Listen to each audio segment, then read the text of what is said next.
Deep state আসলে কি? কেন অন্তর্বর্তী সরকারের সাথে এই নাম বারবার জড়িয়ে যাচ্ছে? আর কেনই বা আসিফ মাহমুদ হঠাৎ এখন হাটে হাড়ি ভাঙছেন? সবকিছুই কি মেটিকুলাস ডিজাইন? তাহলে কি শেখ হাসিনার সেন্ট মার্টিন নিয়ে বক্তব্যই সঠিক ছিল? আজকের ভিডিওতে এইসব প্রশ্নেরই জট খোলার চেষ্টা করব। আর এখনও যদি ওই বলি যে না ওই সেন্ট মার্টিন দ্বীপ বা আমাদের দেশ কাউকে লিজ দেবো, তাহলে আমার ক্ষমতা থাকার কোনো অসুবিধা নেই, আমি যাই সেটা, কিন্তু আমার দ্বারা সেটা হবে না। সম্প্রতি অন্তর্বর্তী সরকারের সাবেক উপদেষ্টা আসিফ মাহমুদ সজীব ভুঁইয়া আমেরিকার ডিপ স্টেট নিয়ে এক বিস্ফোরক মন্তব্য করেছেন। মজার ব্যাপার হলো, তার এই সুর অনেকটা আওয়ামী লীগের অভিযোগের মতোই শোনায়। আওয়ামী লীগ বরাবরই ডক্টর ইউনূসের অন্তর্বর্তী সরকারকে বিদেশি মদতপুষ্ট বলে দাবি করে আসছিল। এখন খোদ সেই সরকারেরই একজন সাবেক প্রভাবশালী উপদেষ্টা যখন ডিপ স্টেটের অফার নিয়ে কথা ফাঁস করেন, তখন মনে প্রশ্ন জাগে, তিনি এতদিন কেন চুপ ছিলেন? ক্ষমতায় থাকাকালীন কিংবা পদত্যাগের পরপরই কেন এই সত্য সামনে আনলেন না? এখন এসব বলার পেছনে কয়েকটি কারণ থাকতে পারে। এক, রাজনৈতিক চাপ সৃষ্টি। নির্বাচিত প্রধানমন্ত্রী তারেক রহমানের সরকারকে বিব্রতকর পরিস্থিতিতে ফেলা এবং একই সাথে রাজনৈতিক সুবিধা আদায়ের কৌশল হিসেবে তিনি এই তথ্যকে অস্ত্র হিসেবে ব্যবহার করেছেন। দুই, অস্তিত্ব রক্ষার চেষ্টা। নতুন রাজনৈতিক শক্তি হিসেবে নিজেদের প্রাসঙ্গিক রাখতে এবং দেশপ্রেমিক ইমেজ গড়তে এনসিপি হয়তো এখন এই বিদেশি হস্তক্ষেপের কার্ডটি খেলছে, যাতে জনমনে তাদের গ্রহণযোগ্যতা বাড়ে। এবার একটু জেনে নিই ডিপ স্টেট আসলে কি।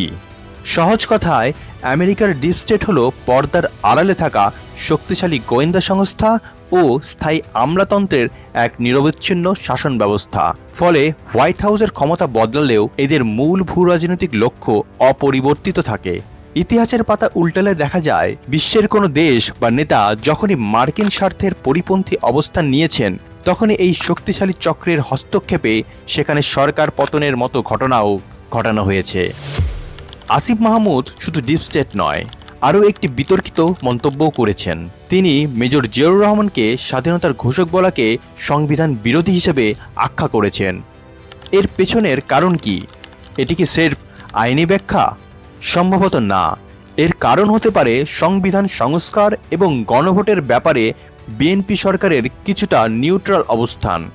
আসিফ মাহমুদ বা এনসিপি হয়তো চাচ্ছে এই ধরনের ন্যারেটিভ তৈরি করে বিএনপির ওপর চাপ সৃষ্টি করতে। এখন দেখার বিষয় বিএনপির ওপর কতটা চাপ সৃষ্টি হয়। তবে তার এই বক্তব্যের মাধ্যমে তিনি দুইটি কাজ করেছেন। এক, বিএনপির নেতাকর্মীদের চটিয়েছেন। দুই, আওয়ামী লীগের পুরনো বয়ানকে নতুন মোড়কে উপস্থাপন করেছেন। এগুলোও কি মেটিকুলাস ডিজাইন? এর উত্তর হয়তো আমরা আগামীতে পাব। তবে মজার বিষয় হলো, ডিপ স্টেটের বিরুদ্ধে অভিযোগ করলেও তিনি ভাসুরের নাম মুখে নেননি, অর্থাৎ নির্দিষ্ট করে কারো নাম মুখে আনেননি। তাই কারা এই অফার দিয়েছিল তা রহস্যই রয়ে গেছে। তবে একটি গুঞ্জন দীর্ঘদিন চলে আসছে, আর সেটা হলো বাংলাদেশের পার্বত্য অঞ্চল এবং মিয়ানমারের একটি অংশ নিয়ে একটি আলাদা খ্রিস্টান রাষ্ট্র প্রতিষ্ঠার পরিকল্পনা রয়েছে একটি মহলের। যদি ডিপ স্টেট নিয়ে সজীব ভুঁইয়ার কথা সত্য হয় এবং সত্যিই যদি 2029 সাল পর্যন্ত অন্তর্বর্তী সরকারকে ক্ষমতায় থাকার টোপ দিয়ে থাকে, তাহলে সেটা বাংলাদেশের অখণ্ডতা এবং সার্বভৌমত্বের জন্য হবে একটি অশনি সংকেত। 5 আগস্ট সরকার পতনের আগে তখনকার প্রধানমন্ত্রী শেখ হাসিনা অভিযোগ তুলেছিলেন যে সেন্ট মার্টিন দ্বীপ লিজ না দেওয়ার কারণেই তার সরকার পতনের চেষ্টা চলছে। তখন তিনি সরাসরি একটি বিশেষ দেশের গোয়েন্দা সংস্থার দিকে আঙুলও তুলেছিলেন।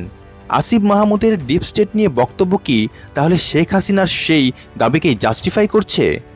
সাধারণ জনগণ হিসেবে আমাদের মনে এই প্রশ্ন জাগা স্বাভাবিক। তাহলে বাংলাদেশের সরকার আসলে কারা নির্বাচিত করে?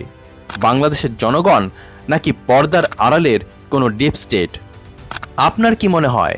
জানান আপনার মতামত। ভিডিওটি ভালো লাগলে শেয়ার করুন, লাইক দিন, সম্ভব হলে চ্যানেলটি সাবস্ক্রাইব করুন। আর এতক্ষণ সঙ্গে থাকার জন্য ধন্যবাদ।